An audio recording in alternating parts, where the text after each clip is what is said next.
here is singer-songwriter, broadcaster, audio-video artist, entertainment agent, and your host for the Dharmic Evolution. It's the master storyteller himself, James Kevin O'Connor. Calling all guitar players, piano players, all of you musicians out there, or even if you are not a musician, are you dealing with chronic pain? Have you had a problem playing guitar, playing piano, because of your shoulder, because of your wrists, or your forearms, or your neck, or your back, lugging equipment? Chronic pain can be relieved, and I've had personal experience with this. And my next guest today is a very special young man. I got to know him because he healed not one shoulder, but both shoulders and forearm without surgery.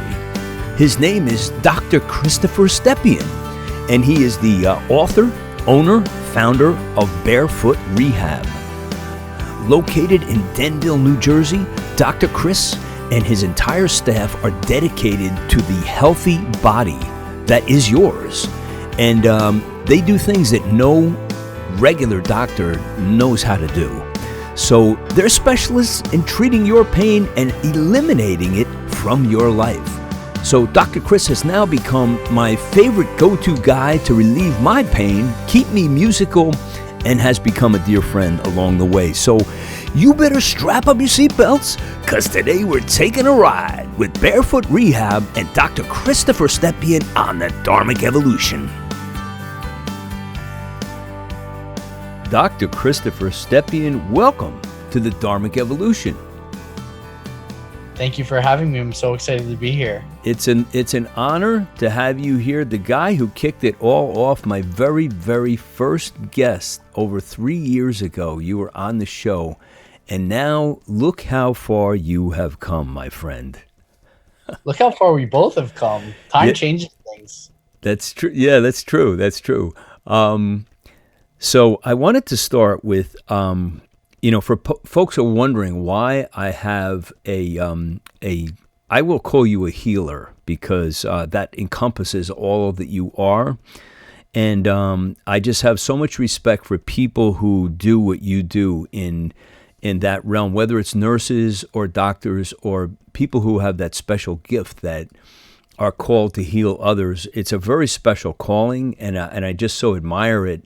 And for those of you who are tuning in to say, why is this man on this healer who Dr. Chris is, I'm going to let him tell you what he is, but he healed both of my shoulders without surgery, and I am now playing guitar pain-free for the first time in literally years. So, Chris, why don't you start by telling us, first and foremost, how did you get the calling to be, before we go into all the different things you do, because there are a lot, how did you get called to be in this space now? Like, what was the genesis that sparked the whole interest to be a caring chiropractor, a ART guy, like all the things you do? And what was it that kicked it off? I've suffered. When you really sincerely struggle with something in life that takes an emotional toll, whether that's sadness or anger or jealousy or depression or suicidal ideation, what choice do you have when you rise above it but to be able to observe where other people are struggling in similar ways and then want to help them along their path? So I think that since I've sincerely struggled since I was a child, and as a child, I realized that I wanted to help. I wanted to be a helper, whether that was animals or people. That caused me to pursue seeking out different types of ways that I could be of service to animals around me, people around me, the earth underneath my feet, whatever that might be. And hence your company became Barefoot Rehab. The earth under your feet. Yeah, man. It's I it's easy for us in this society with all of this like technology and social media and big ass shit going on to be really fascinated and carried away around what human beings can develop and going into outer space and artificial intelligence we're creating. But I look at all of it and I'm thinking there's something to nature. There's something to the way that the trees ruffle in the wind. There's something to the way that hawks soar in the sky. There's something to the changes of the seasons that speaks to me in a much more deeper way than all of this technology. So being natural, being barefoot, there's a deeper thread of healing that is available to us when we're struggling or suffering in some way, whether that's physical suffering, emotional suffering, spiritual suffering. And I've found that for the most part, nature's healing seems to offer greater fruits than the fruits of technology. So that's where barefoot rehab came from. It's very this is very enlightening for me because you and I have never gotten deep into the weeds on this subject, but we both have kind of had some parallel paths in our journey in this life. Because I struggled with depression, as a much younger man. I'm much better now because I also developed tools and ways and methods and means to try to get past this. As a matter of fact, I just put out a little ebook, Depression Fighter's Manual, so people can put it in their phone, and it's just 7 actionable tips, one for each day of the week, that they can go to and say, okay. And these are tried and true methods. They're diet, exercise, they're spirituality, they're nature. It's all the things that you're touching on now.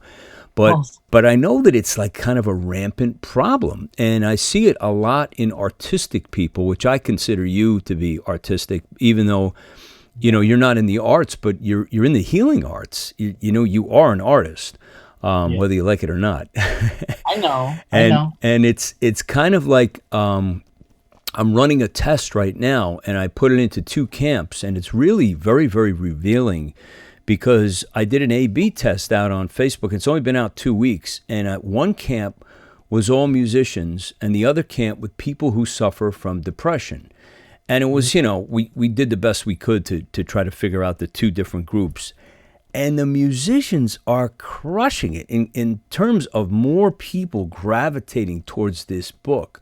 So there's something about the artistic community that has this common thread that I'm just discovering myself, that a lot of people have had this, and they use music as a healer, and music is very healing.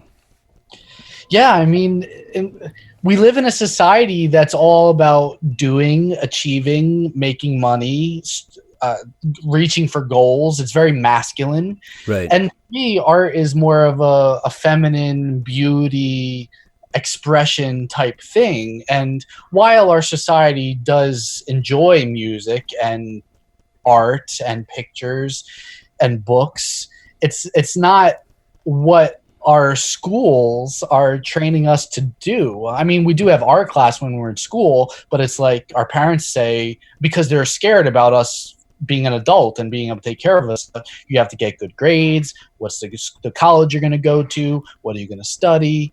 And so I think it's hard I'm not an artist like that per se, but I understand that artists that want to feel and express and be about beauty, how it can be a struggle and how that could go into these emotional places that our society does not help people with. Yeah, I think the Europeans are a lot more, they're much kinder to the artistic community than the American society for some reason. It's like we just kind of like, we don't take it seriously here at all. It's just kind of like, oh, you're going to do that. And, they equate it to, oh, well, you don't make any money because it's streaming and everybody gives their music away. But, you have to fight for your right to sing, if you will. You have to figure out your path. And it's a very, very difficult thing to do. And that's kind of what I've been called to do, is to try to help others on their journey to figure out how they can have a sustainable life, a decent life, and still continue to contribute to the artistic community. But it's kind of like, looking at the depression thing out there, and you suffered with that, so you started to heal people as a way of. So this is why I say we're kind of like in the same realm here. It's like we're both trying to fix what we see out there as broken, and that brokenness is sometimes in us, and that's why we do it. Right on. So when you started getting into it, I know you played rugby. You suffered from depression. You had a tough time, like growing up. I think because you're a product of divorce, right? Yeah. I mean, that's kind of the superficial level of it. Is when my parents got divorced when I was 9, I took that on with enormous guilt and shame, Right. and blamed myself. And then I was really upset living with my mom for 11 months and kicked and screamed for 11 months before she let me move in with my father, because I was having nightmares that my dad was going to die. But having done more recent spiritual work, I've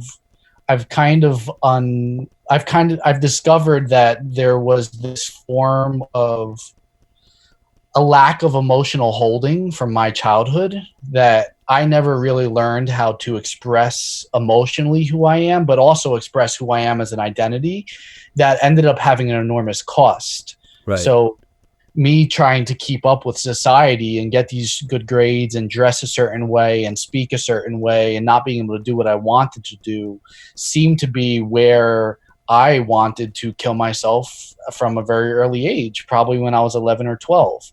And I look at that now and I'm like, yeah, this is a person who's not allowed to be the way that nature or Mother Earth or God intended him to be. And he tried to leave because he's like, fuck it. He has no choice. So he's going to leave. And a lot of my joy now has come from a place of, Chris, who are you? Who are you as a human being? And express that and do not compromise that no matter the cost. Right. So the divorce is like the superficial level, and then it goes deeper into why I suffered that way. Right. Well, that happens a lot. I know, especially, depending on the age too. It's like, it seems like a child or young kid will always blame themselves for the failure, and it's just kind of an instinctive thing. You just go there. But Yeah. On your path to healing, which is a continuing journey for us all, I guess. You never stop trying to heal and trying to make Tuesday much better than Monday, and February much better than January. We continue to perpetuate that throughout our lives to try to get better. Where was it that you felt the first sense of joy as a healer, and what were you doing? Like something clicked in you that said, "Oh, this is right for me." Yeah. There are probably two pieces to that. The first piece of that is when I started getting really good at the soft tissue or adhesion work. So when I realized that there was a huge opportunity to get people who have had pain more than 6 months, I've seen at least 3 other doctors without permanent relief. And I realized that I could get those people, they could get treated 1 time or 3 times and be like, Chris, I've had this pain for 3 years and I'm 30% better. I'm 50% better. I was like, oh, this is, from a very capitalistic perspective, a great opportunity, because I get to serve a need that isn't being served very well. Right. So that was the first level that I saw I could deliver value to society in that way. Can you explain that? Can I stop you for a minute? Can you explain to people who who have never heard of ART or adhesion, and like exactly what you do? What is that? Yeah, so the main thing that I do is called manual adhesion release. It's a development of active release technique, but it's manual. Use my hands or an instrument. Adhesion, that's the pathology or problem we remove. Release. So it's similar to myofascial work, but it's way more precise. It's 2 or 3 minutes of treatment, and in that 2 or 3 minutes of treatment, people can get sustainably better in 1 to 5 treatments, permanent pain relief. So there's this stuff that kind of acts like glue in the muscles, this adhesion, and it causes muscles to be tight or weak. So for artists or musicians who are, James Kevin is using his hands all the time and his fingers to pluck the strings. And when you do those small, tiny little motions, the muscles will eventually fatigue and the body puts down this glue or adhesion to protect itself and splint itself. And that works when we're 10, 20, 30 years old. But when we turn 30, 40, 50, 60, it starts to snowball. Like the glue literally gets thicker. And so someone like me can come and say, oh, the adhesion's right here. Let's remove it. And then you'll immediately be more flexible and you can immediately contract your fingers and your hands again. And by the way, folks, it's painful, but it's worth it. It's not unbearable. It's like you got to toughen up, but I can personally say that I had not one but two shoulders that were so bad, and the one got to be so bad, as you know, it went into my arm and my forearm. And for guitar players, you know, that is just murder to try to play it all. But I can't thank you enough, Chris, for healing me and continuing to heal this Tin Man every time I come in with something new, you know.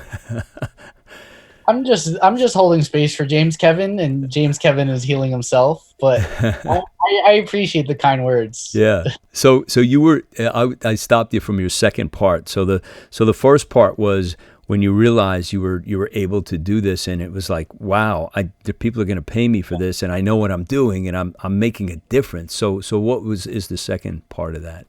Yeah. The second part of it is, and I've been rolling this around in my head as far as how to best approach this or perceive this. We hug people at our office. I know. We hug you a million times when you're in the office. Yes. And it's common for people to come into our office, start speaking to myself or one of our admins or one of our other doctors and start crying. Or to they'll come in and their mind will be all jittery and their shoulders will be shrugged, and then they'll just take breaths and their shoulders will start dropping. So something that I'm playing around with is this power in looking in another human being's eyes and letting them know that I see them and that it's safe here, that they can be whoever they need to be here, that they don't have to put on a mask, a front. We don't have to talk about the weather. We can talk about deep, deep shit here. I mean, it's really funny with my email list. About 3 or 4 times I've posted either a naked picture of myself or I've mooned the camera and put it on our Instagram or Facebook. And then I'll immediately have like 50 people unfollow me. But then I'll have 5 or 10 patients come in the next day. And then they'll be like, yo, I saw your ass on Instagram or Facebook. And I'm like, yeah, I know. Isn't that funny? And they'll be like, I know what you're doing. Because they'll read the caption and they'll read how I'm using this really silly gesture to filter out people who are triggered by me in order for me to have a conversation with them about humanity and being vulnerable and expressing ourselves in a way that allows us. Rumi said, if you're not naked, go back to sleep. So I have this philosophy that we need to be naked. We need to be like our little kids who are running around. They're playing with their penis or their vagina. Their parents aren't punishing them for that, but we do that to each other as adults. And so I'm fascinated by this human aspect to healing. And we were getting good results when we were just removing adhesion. But since we've really been exploring the depths of humanity by really looking at people in their eyes, feeling them, being super present with them, allowing them to express whatever they want to express, sadness, guilt, jealousy, anger, it's taking on this whole other, this way deeper flow or thread of something that's happening to go to a really emotional place that allows the reduction of physical pain translate to what they actually want in their everyday lives, if that makes sense. Yeah, no, I hear you. I mean, I agree with what you're saying, especially when it comes to people on their path. They feel like they have to be so buttoned up, and it's like for instance, the naked thing. I get that because I love being naked. You know, you know, I'm 60. I just turned 64, and it's like people say about skinny dipping. And it's like, oh yeah, I remember doing that in my 20s, and that was. I go every year. I never miss. Yeah. It's like I'm not taking that out of my wheelhouse, man. I love that, you know. So what do you love about it? What do you feel? It's just the freedom, and it was funny because some of the guys I go camping with, and there's a whole group of us go, and we go up in the wilds in the Adirondacks. And at first they were looking at me, and I go, where there's all kinds of privacy up there. It's like you're in the middle of, and we're island camping. So I go, you kidding? You come out, you take off your bathing suit, you got a nice dry bathing suit, and you lay on the rocks like a seal, and air dry and sun dry. And it just feels like completely so natural and free, It just has a fabulous feeling, And there's nothing like it. It's like you said, it's nature.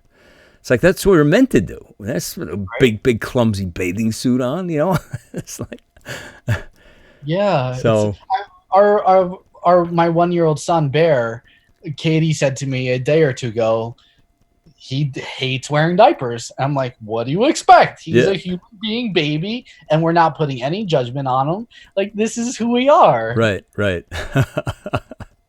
So how is it being a father, man? He's a year, right? Year and a half, is he?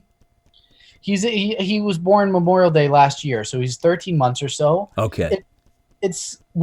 I get to observe this being be born without any of society's preconceived notions, right, and blossom into a being that's learning and looking at things. So I get to look at things through a child's eyes, and I'm like, oh yeah, it makes sense that he's doing that because he hasn't been taught to do A, B, or C, or D. So he gets to just do things in a very exploratory way without me saying, don't do that, or you're going to be hurt, or you should be scared of that.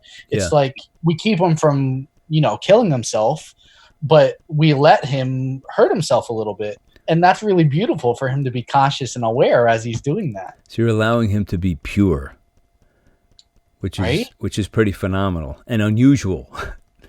Yeah, it's so in today's sad. world. I know it is. It is.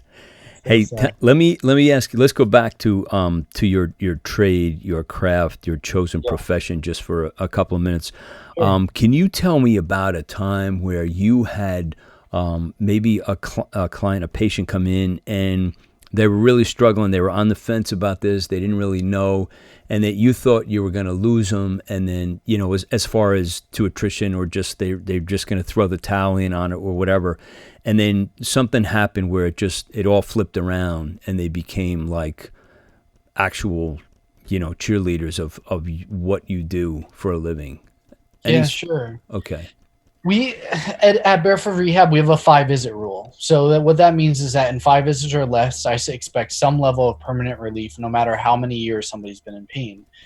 And most of the time, that 5-visit rule is justified. So if I'm not getting somebody relief in 5 visits or less, I'm like, this is not going to work. So we're going to stop treating you. The adhesion's not relevant, and we need to find somebody else to help you.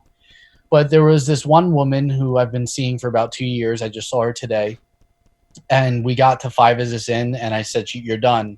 And she's like, no, I'm not. I need a few more weeks. And I was like, I really don't think this is a good idea. And she said it is. And so I treated her a few more weeks. And then about 3 or 4 more visits in, so visit 8 or visit 9, she's like, Chris, I'm 40% better, and I haven't felt this good in however many years. She's about 30 or 31. She has some autoimmune conditions as well. And so that's not the majority, that's the minority, but that's somebody who was going to throw in the towel, mainly because I was going to throw in the towel, and she convinced me to keep treating her. And since then, she's lost like 50 pounds of weight. She's revamping her diet. She's pursuing her emotional and spiritual health at the same time. So she's just somebody who was like, I'm so focused on this vision I have of myself of being healthy and pain-free that she didn't let me stop her, which I really respect. That's amazing. How much does the psychological and emotional part of this play into what you do? I mean, somebody's headspace and where they are and their belief systems, that has to have some kind of impact in what's going on when you're treating them, no? Yeah, there are nuances to it. For the most part, we can help get people permanent pain relief without the emotional aspect. The emotional aspect is big, especially in the beginning, because a lot of people, if you've been to 3 doctors without any relief, you're starting to lose hope and you're starting to get scared. So us being able, as the doctors and our staff, to be able to communicate to them to say, look, all of our patients have been 3 other doctors without relief. A lot of us are scared. We're frustrated. We're pissed off at the healthcare system, all of it. And to be able to help hold their hand in that emotional process, that's part of the initial part. So how do we talk through it almost the way a therapist would, to show them that they can trust us and that we're going to be honest with them. And then the second part, which I think is more to what you're speaking to, is the fact that maybe I'm just living my normal everyday life and I'm filling a cup of water at the sink and I have a thought that makes me angry, and that anger ends up being transmuted into physical pain. So Right. that's something that I'm continuing to learn about, and something that I'm learning to bring people's attention to, whether through mindfulness or being present, or a stream of consciousness journaling, morning pages, to help them see their association or their connection with when I get angry because I'm not truly expressing this emotion a certain way. My body takes that and makes me have neck pain or head pain. So that's a deep rabbit hole that I think that I and other doctors and around society will continue to learn about and discover. Can you tell me about, and I'll tell you the reason I'm going to ask this first is, as you know, a few weeks ago, I was scheduled to come in and just have kind of a tune-up on my shoulder. My shoulder's feeling so good. But meanwhile, I did something to my lower back, and I'm going, I need a chiropractor. And I actually was going to go to somebody. It was a whole big mess, and I couldn't get to you. And then I forgot about you, and I said, I'm just going to horse trade. I'm not even telling him. I'm just going to go in there and say.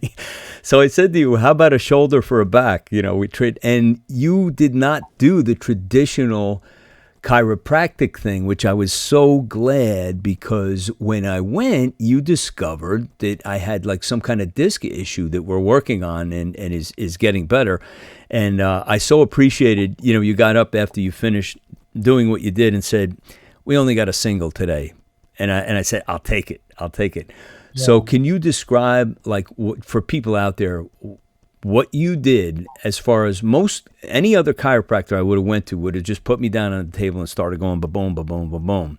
So can you just give a description of this? Because I thought it was very, very poignant and very fascinating that you're able to do all of these different things. I mean, what a toolbox. So tell everybody about my back and use that as an example. Yeah, so generally people pay a lot of money for our care. So up front, they will pay $2,000 to $4,000 usually up front if they don't have out-of-network insurance benefits for our care. And we haven't had one negative review on any Google, Facebook, YouTube, which I look at as I'm super proud of. And how do we do that? Because we don't fix everybody. So part of how that happens is by diagnosing people correctly.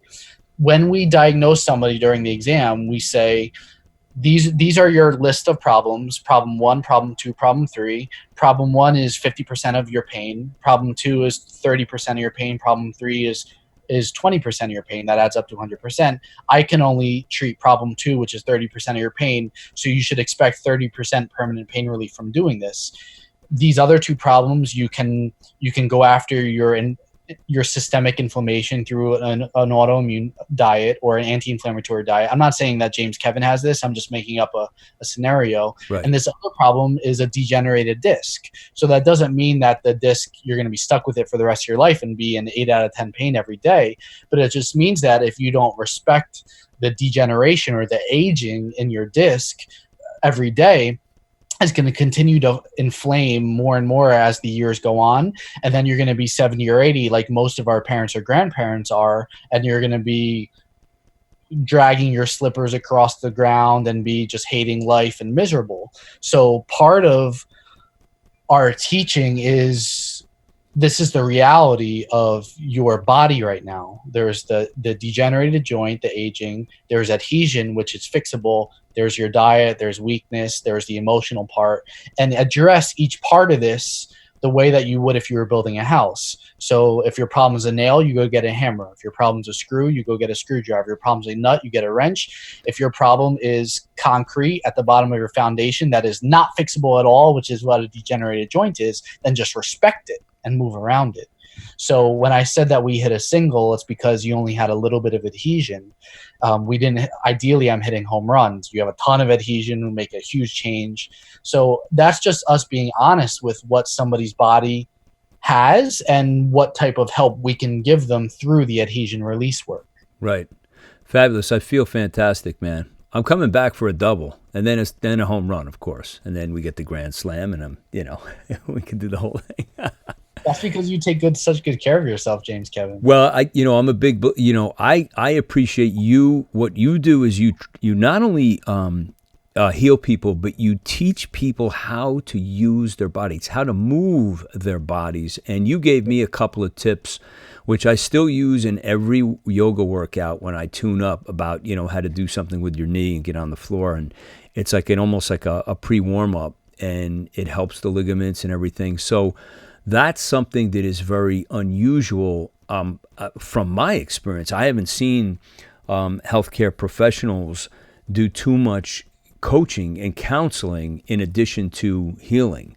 And I think it's so critically important how to move your body, how to protect your body, what kind of exercises to do.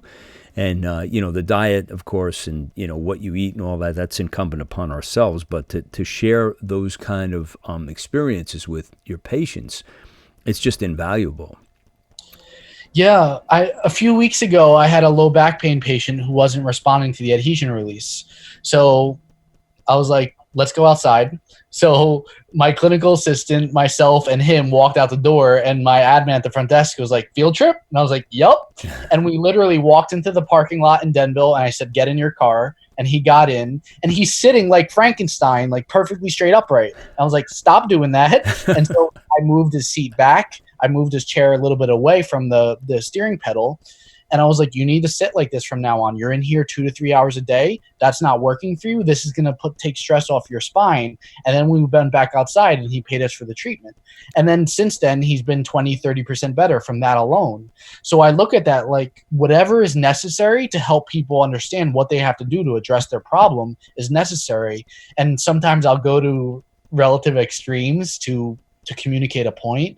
But it's like whatever a patient needs in order to get the goal that they're pursuing is what I and our staff has to do. Right. Well, it's like I said, it's invaluable because people don't know that. We're unconscious to, like, we get in these habits and we don't know that we're supposed to move our body a certain way and put it in a different position so that you're not punishing it all day long, unconsciously punishing it, Yeah, and a lot of this is unconscious. So yeah. It's all a learning process for all of us. Hey, tell me about chiropractic. Like, was this the first, and correct me if I'm wrong, I thought that was the first field of healing that you got into. Is that correct? So how did that go? How did you get connected to that? And then what made you open your eyes to other methods to, as ancillary ways of developing your craft and your tools? Yeah, beautiful. When I was little, my parents always went to see chiropractors, and I watched my parents feel good leaving chiropractic offices. So as a little kid, I associated chiropractors with making my parents feel good. And then when I was depressed in high school, I got really into football. I was obsessed with it. And I said to myself, I'm not tall enough or fast enough to be in the NFL, which is what I really would have wanted to do. So I said, you know what, if I can be a chiropractor and work with the New York Giants, that would be my dream come true. So when I couldn't play football anymore after my senior year in college, I applied to chiropractic school and got in and said, chiropractic is my goal to work with professional football players. So it was all about me wanting to help people with natural forms. I never liked medicine. So that's where I wanted to go and to become a chiropractor. The problem is that the football and rugby added up. And then by the time I went to chiropractic school, I was 22 and I had enough injuries that adjustments weren't helping me. And so that's when I was in chiropractic school and I said, oh shit, I'm about to do something that's not helping me. So how am I going to help other people with it? And then that's where I was desperately looking for another way to help people. And then where, thank God, I met my mentor, Dr. Brady of Integrative Diagnosis, who taught me about adhesions. So your first encounter with Dr. Brady, was that you showing up as a patient or you? No, I got lucky, and it was lunchtime at New York Chiropractic College, and this guy named Dr. Brady was speaking about this adhesion stuff. And I was like, I was pursuing anything. I was shadowing all these doctors. I was learning about traditional chiropractic, straight chiropractic, philosophy chiropractic, only adjusting joints and healing everything, healing cancer with adjustments. I was studying all of it. I did a fire walk. I burnt my feet. And so I just got lucky. I saw this guy speak, and Dr. Brady said something that was different than all my chiropractic teachers. My chiropractic teachers were saying, who can you help with chiropractic adjustments? Everybody. And because they weren't helping me, I was like, it's not clicking. Right. It's not clicking. Yeah. And so Dr. Brady was like, you can't help most people with chiropractic adjustments, but you can help some people with chronic pain more than anybody else is. And I was listening. I was like, this guy is saying something that rings as true. Like my heart was vibrating. And so I was like, teach me. And then that's when that whole path just flourished.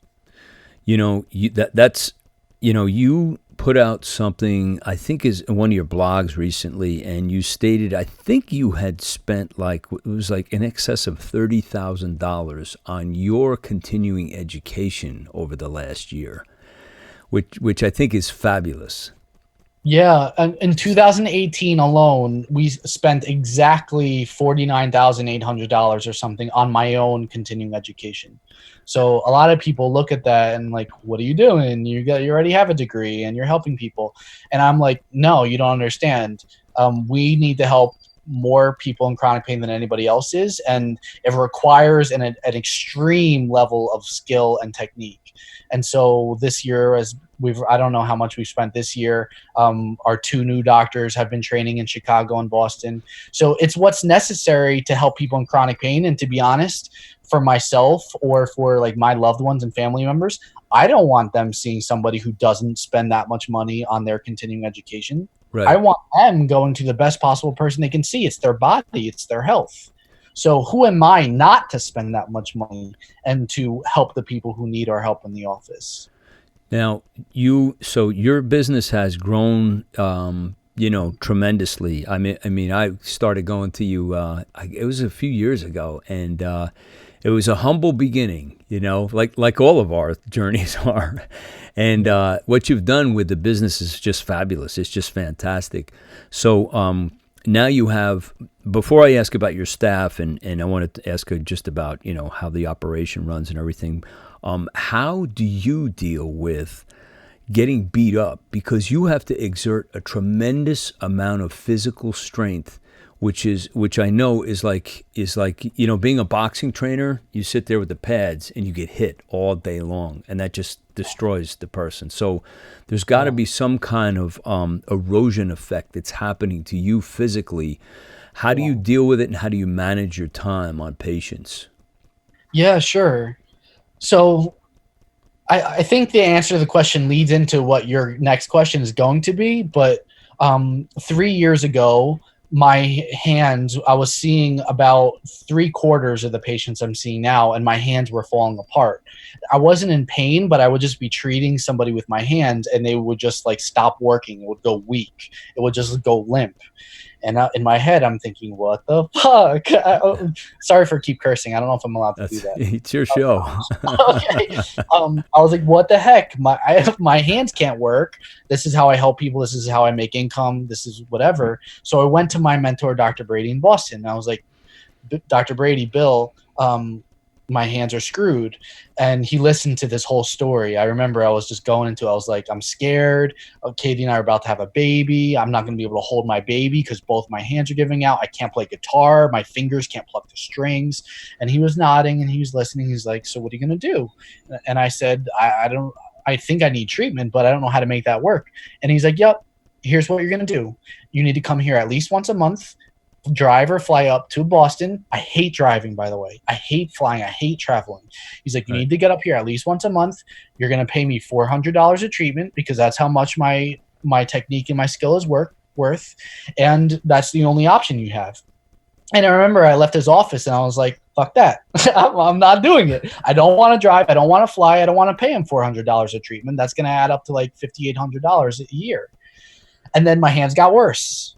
and I was seeing local doctors and therapists. I was trying to treat myself. It wasn't working. So eventually I did it, and now here I am treating another 33% of the patients, and our practice has gotten better, and I've just sucked up driving or flying up there, and I'm better. So that's what I used to do, Right. and I still do that a little bit. But now we have so now we're hiring body region adhesion specialists. So I do the full body, which was really hard to get to where I am, 10 or 12 years of this. Dr. Joe is New Jersey's first and only soft tissue neck specialist. So he's the only specialist certified to treat adhesion who treats necks and upper backs. Wait, isn't it handsome, Dr. Joe? You know he's handsome. It is handsome, Dr. Joe. He loves when I call him that, too. First time I came in, I heard that. I laughed my head off. That was really good. So you're getting some relief, at least, that where you're splitting it up to have like specialty, parcels of the business that can kind of serve better and protect you at the same time. Yeah, so handsome Dr. Joe's been treating my neck since February. Dr. Nina is New Jersey's first and only soft tissue arm specialist. So just today, she treated my arms for half an hour. They feel better than they've ever felt in the past month. Wow. We have the first leg specialist coming on in 3 weeks, and then we have a low back and hip specialist coming on in November. So by December, we'll have a team, kind of like surgeons. Surgeons don't generalize anymore. They specialize. I only treat discs in the neck. I only treat low backs. I only treat knee replacements. Right. So that doesn't exist in the soft tissue conservative care world until now. So we're developing this premier pain clinic vision where in a few months, Dr. Joe will be better at treating necks than I will be because he does it all day. I've been doing it for 10 years, but I'm watering down my skill set with the entire body. Yeah. So I eventually want to phase myself out because I'll be a generalist, and then I'll just be able to help these doctors master treating people with neck problems, region problems, and it's what patients deserve. Yeah. It's what patients deserve. Do you see yourself over the next couple years being more of a coach, mentor, teacher, and implementing that exact strategy? I'm not saying you're not going to ever touch any patients, but don't you feel like you could be more effective at doing it that way? Like making barefoot rehab able to serve more people. Yeah. With your vision. I love that question. And I have answered that question many times. And so when you're depressed and you're suicidal, getting out of bed in the morning is almost impossible. Right. And so the question that I use to get out of bed is, what is worth getting out of bed for? So adjusting somebody's spine, because there are however many thousands of chiropractors in New Jersey, never got me out of bed. Right. I was like, why bother adjusting somebody when there are 20 other doctors in Denville, 50 other doctors in Denville? So my point is that from a very high level, what I want to do is I want to serve the way that only I can serve. And that probably will mean not necessarily treating patients, but potentially marketing what we're doing. So if I know our marketing message better than anybody is, and if I can coach somebody to say you need our care better than anyone else will, I'll do that.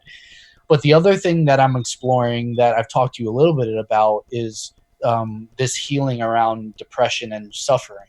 Right.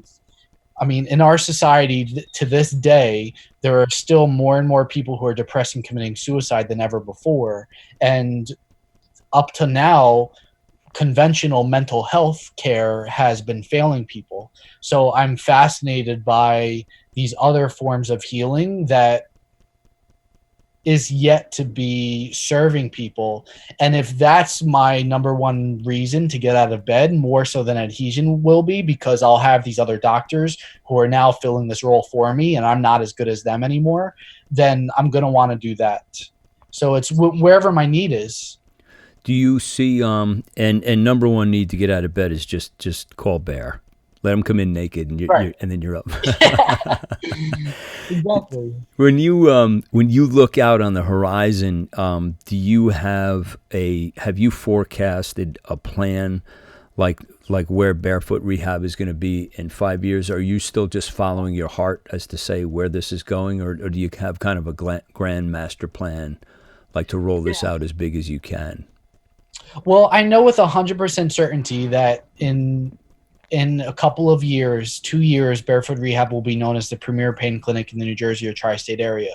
And that's simply because of our focus and simply because how we're training ourselves as doctors with our technique, with our skill set, in order to fix people with chronic pain who have had pain more than 6 months and seen at least 3 other doctors. So I would put all the money in my bank account. I don't want to say I would put Bear's life on it, but I'm extremely confident and knowing of where we're going as far as serving people in pain. So we're going to be treating tens of thousands of people. At this time, we have 3 students who are undergrad who are shadowing us and said, I've never seen this before, who are ready to come on. I just had a text message from a student at New York Chiropractic College that's been wanting to come on, and he said he has 2 other friends who want to come on to do what we're doing. So we're developing this funnel of students and potential doctors who want to learn what we're doing because they see the value that we're offering people who have had no other answer to their chronic pain. So it's as the premier pain clinic serving tens of thousands of people who haven't had answers. That's the short of it. Right. You know, I got to hand it to you. I love what you've done with the business, and just, you know, my own personal experience as being a recipient of such great healthcare. I mean, just like I had no idea about ART or anything. The reason I found out about you was I'm trying to remember who it was. She's a boxer, and she did competitive weightlifting. You know, and she said to me, and after a training session, she said, "Oh, I had rotacuff, and this guy healed me. This young guy. Got to go see Dr. Chris." I said, "Who is this guy?" Because I was suffering, and I had no clue what she was talking about. But I said, "I got to go investigate this. I think it's just fabulous, man. I can't thank you enough for what you've done for me personally." And by the way, folks, you got to tune into, and I'm going to put all of your links in the show notes, Chris, with Instagram and all the things you're doing. Your videos to demonstrate to people are just fabulous. You know, great job on the videos. So listen, we've gotten to the end here. We could go another hour or two and then start pulling the guitars out and do a little jamming. But just in wrapping up, is there anything you would like to cap it off with as far as imparting any kind of wisdom out there to people who have tuned in and this is new to them? The whole thing we discussed, adhesion, ART, the chiropractic. Some people have never experienced any of this. Anything you want to shout out and just mention on the way out? Yeah, the longer your pain is present, the more likely you have adhesion. So most people who have pain 1 week still have adhesion. We just use the 6 month mark because most people don't believe it. Or if somebody hasn't seen at least 3 doctors, have seen no doctors, they don't believe that adhesion. They want to go see a regular chiropractor, physical therapist, take oral steroids, get cortisone shots. So if you're banging your head against the wall, if you're a musician, an artist, anything you do in your musculoskeletal system with your head, your neck, your back, your shoulders, your low back, your hips, your knees, your feet, and you're not finding answers, the problem is most likely adhesion. It's the most common cause of chronic pain that almost no doctors or therapists are talking about, that is very easily removed by an expert like myself. So feel free to, I don't have any problem with people trying chiropractic, physical therapy, acupuncture, steroids, cortisone. I don't have a problem with people trying it. What I want people to know is when you get more and more frustrated, when you start to lose hope, when you start to get scared, remember this word adhesion. Just remember it. And if you really want to get out of pain, then somebody like myself in New Jersey can help you. And also remember Barefoot Rehabilitation in Denville, New Jersey. My friend, it's always a pleasure to see you. You always bring good karma and good vibes into my world, your world, other people's world, and it's just a pleasure to reconnect with you on the Dharmic Evolution. So I can't thank you enough for being here And I just want to wish you all of God's blessing on you and your wonderful new family. I love hanging out with you, man. You're wonderful. Thank you for having me. Adhesion. The longer your pain is present, the more likely you have adhesion. Go over to barefootrehab.com. Check out Dr. Chris's amazing organization put together just for your health. Your body is everything to you. Your health, it's the world to you. So please stop by, check out all that they have to offer your new life. Singer-songwriters, authors, speakers, and thought leaders, go to the Dharmic Evolution Facebook community page. Put up your new book, your new song, your new video, your new album, your new gig, whatever you have going on, or if you just want to support another artist, please do that. It's growing like wildfire over there. Also, we just revamped the entire Dharmic Evolution website. You can scroll through 224 shows, see what everybody is doing out there, what kind of music is being created in the indie world community. That's it for me today. I'm your host for the Dharmic Evolution, James Kevin O'Connor, singer-songwriter, audio-video artist, master storyteller, and international talent agent. So until the next time when we meet again, I'll either see you on the socials or I'll see you from the stage.